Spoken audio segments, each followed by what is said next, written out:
वितर्क करते हैं उन्हें कभी भगवान की अनुभूति नहीं होती, ना ही उन्हें कोई अनुभव होता है। क्योंकि जो लोग ज़्यादा पढ़ जाते हैं ना, वो फिर तर्क वितर्क में लग जाते हैं।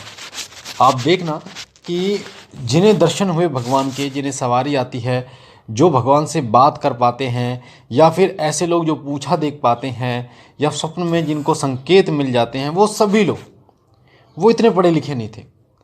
होता क्या है, जब आप पढ़ना शुरू करते हैं तो आप हर चीज़ का एक कारण ढूंढना शुरू कर देते हैं और भौतिक चीज़ों पर आपका विश्वास अटूट होता चला जाता है। शिक्षा एक अच्छी चीज़ है, पर आज के समय में जो भौतिक शिक्षा है, जो कि अध्यात्म की तरफ आपको नहीं ले जाती, वो भौतिक शिक्षा आपको अध्यात्म से दूर करती चली जाती है।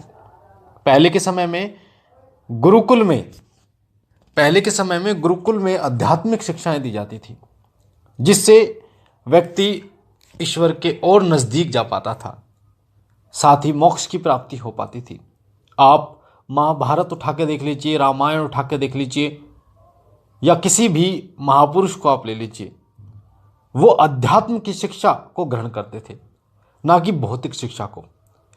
भौतिक शिक्षा हमारे भौतिक जीवन को सुखमय बनाने के लिए आवश्यक होती है, पर आध्यात्मिक शिक्षा हमारे अध्यात्म जीवन को आगे बढ़ाती है, उसका विस्तार करती है।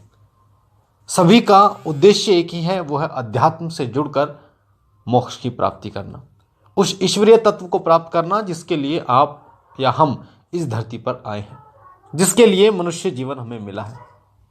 क्योंकि इतनी सारी 84 लाख योनियों में मनुष्य जीवन ही एक ऐसा जीवन है जिसे कर्म करने का अधिकार है। अपने कर्मों के माध्यम से वो अपने पितरों की गति सुधार सकता है, अन्य लोगों की गति सुधार सकता है और अपनी भी गति सुधार सकता है। ये चीज़ें और लोगों को बहुत हल्के लगती है कि मनुष्य जीवन मिल गया, अपने हिसाब से उसको जीते हैं।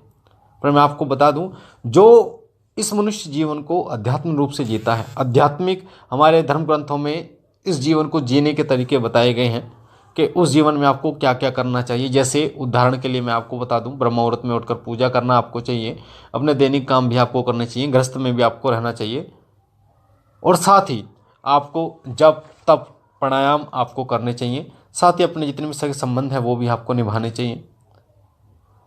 तो ये सभी ध्यान मुद्रा में ध्यान वगैरह आपको करना चाहिए। तो ये सभी धर्म ग्रंथों में हमारे में बताए गए हैं, और अपने भौतिक जीवन को भी जीना चाहिए, गृहस्थ जीवन को भी आपको जीना चाहिए।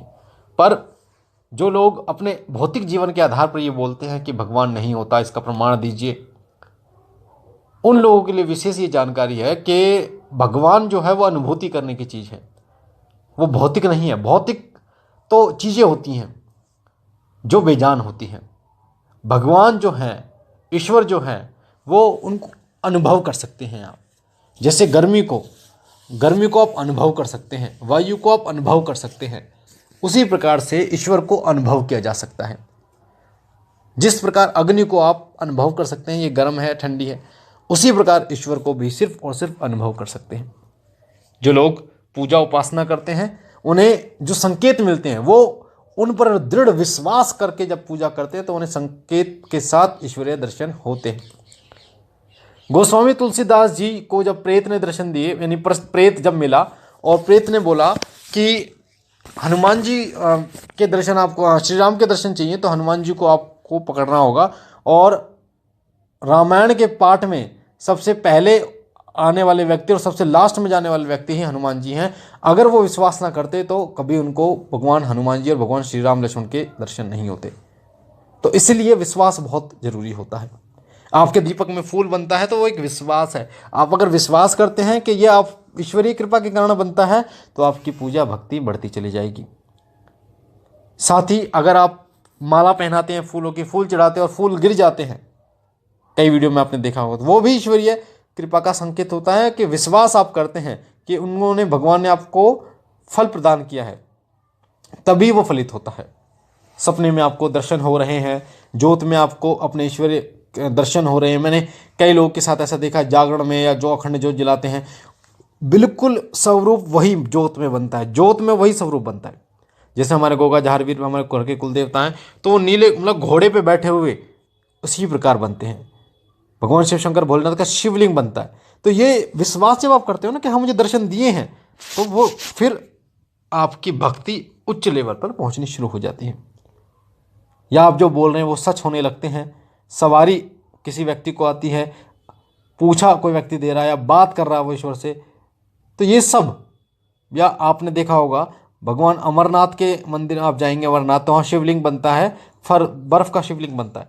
तो लोगों की आस्था ही तो है, जो लोग, इतने सारे लोग जाते हैं, इतने सारे लोग जाते हैं। तो ये सब विश्वास और आस्था पे टिका हुआ है। अगर आप प्रमाण मानते हैं, अगर आप प्रमाण मांगते हैं, और मैं आपसे कहता हूँ कि ये प्रमाण आपको मिल जाएगा, आप इतने दिन की साधना कीजिए, तो दिक्कत ये होगी कि उस साधना को तो आप कर लेंगे, पर आपका विश्वास भाव नहीं होगा उसमें, और बिना भाव के आपको अनुभव नहीं होते। और अनुभव उन्हीं को होते हैं जिनके अंदर तर्क वितर्क नहीं होता, जिनके अंदर भौतिक चीज़ों को प्राप्त करने की अनुभूति नहीं होती, उन भौतिक चीज़ों को प्राप्त करने की इच्छा नहीं होती, उन्हीं को भगवान दर्शन देते हैं।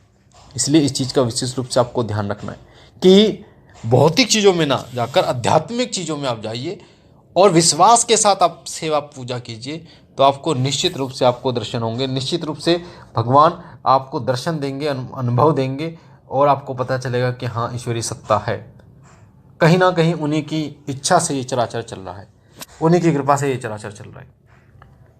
तो मेरी यही जानकारी अच्छी लगी हो आपको, तो आप लोगों तक शेयर कीजिए और लोगों तक पहुंचाइए, ताकि और लोग भी इस जानकारी के माध्यम से इस जानकारी को बेहतर तरीके से समझ सके।